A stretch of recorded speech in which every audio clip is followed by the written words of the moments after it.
नमस्कार। तो महाभारत का युद्ध अब अपने सबसे आखिरी और कह सकते हैं कि सबसे भयानक मोड़ पर आ पहुंचा है। आज हम देखेंगे कि आखिर धर्म और अधर्म की इस लड़ाई में कैसे कैसे बड़े योद्धा गिरे और कैसे आप सोचिए उस विनाश की राख से ही एक नए युग ने जन्म लिया। तब उसका धर्म कहाँ गया था? ये सवाल श्री कृष्ण ने अर्जुन से ठीक उस वक्त पूछा जब कर्ण बिल्कुल असहाय था, निहत्था था। और ये एक ऐसा सवाल है ना जो सोचने पर मजबूर कर देता है कि क्या धर्म के नियम हर हाल में हर किसी के लिए एक जैसे होते हैं?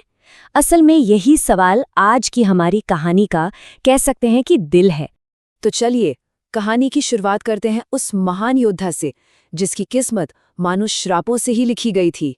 जी हाँ, हम बात कर रहे हैं कर्ण के उन आखिरी पलों की। सोचिए, युद्ध का मैदान है, हाहाकार मचा हुआ है और कर्ण ठीक अपने सबसे बड़े दुश्मन अर्जुन के सामने खड़ा है। और तभी बिल्कुल अचानक उसका रथ रुक जाता है। धरती माँ का वो श्राप उसने अपना असर दिखाना शुरू कर दिया था। रथ का पहिया जमीन में ऐसा धंसा कि बस 1 इंच भी आगे नहीं बढ़ पा रहा था। अब एक तरफ तो रथ फंसा हुआ था और दूसरी तरफ एक और बहुत बड़ा संकट आ खड़ा हुआ। उसे याद आया अपने गुरु परशुराम का दिया हुआ श्राप। जैसे ही उसने अपने सबसे शक्तिशाली दिव्यास्त्र चलाने की कोशिश की, उसे एहसास हुआ कि वो तो उनके मंत्र ही भूल चुका है। आप सोच सकते हैं, अब कर्ण सिर्फ जमीन में फंसा हुआ नहीं था, वो पूरी तरह से शक्तिहीन हो चुका था। बस इसी पल श्री कृष्ण ने अर्जुन को झकझोर कर रख दिया। उन्होंने याद दिलाया, अर्जुन, ये कर्ण आज धर्म की दुहाई दे रहा है। अरे तब कहाँ था इसका धर्म, जब तुम सबके बेटे अकेले अभिमन्यु को अधर्म से घेरा गया था।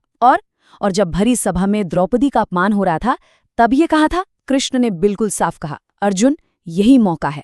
अगर आज इसे नहीं रोका गया तो धर्म की जीत कभी नहीं हो पाएगी। और फिर अर्जुन का दिव्यास्त्र चला। जैसे ही कर्ण का शरीर धरती पर गिरा, वहां एक अद्भुत, एक चमत्कारी दृश्य देखने को मिला। उसके शरीर से एक बहुत तेज रोशनी निकली और वो सीधे आसमान में चमकते हुए सूर्य में जाकर समा गई। ऐसा लगा मानो एक बेटा वापस अपने पिता के पास लौट गया हो। इस तरह एक महान लेकिन हमेशा दुखी रहे एक योद्धा का अंत हुआ। और यहीं पर वो सवाल उठता है जो आज भी हम सबको सोचने पर मजबूर करता है। देखिए, कर्ण ने जीवन भर अपमान सहा, ये सच है, पर उसने अधर्म का साथ दिया, ये भी उतना ही बड़ा सच है। तो क्या उसके साथ जो हुआ वो न्याय था? ये महाभारत के सबसे मुश्किल सवालों में से एक है ना? देखिए, कर्ण सिर्फ एक योद्धा नहीं था, वो कौरव सेना की रीढ़ की हड्डी था, समझिए।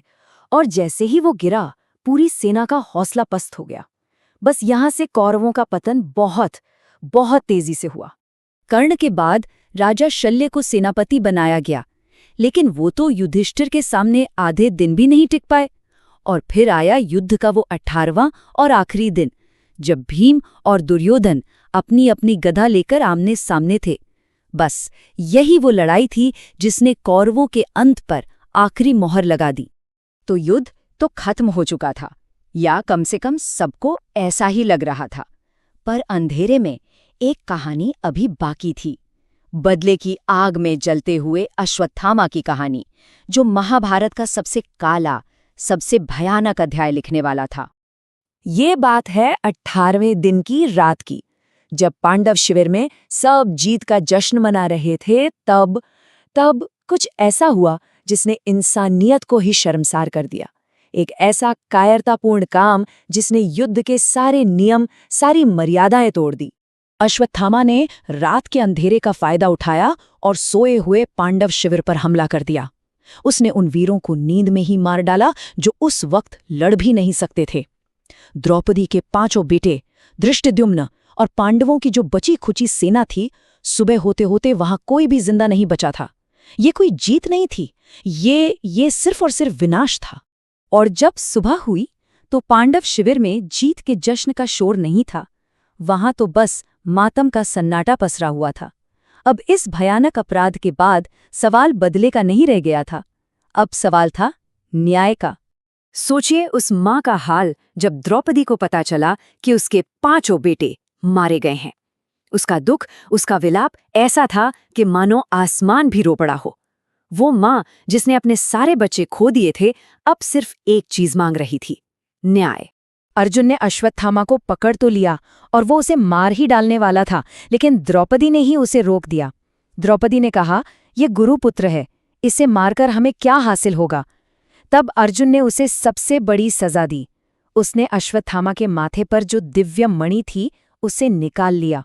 उसी मणि से उसकी सारी शक्ति थी, सारा सम्मान था।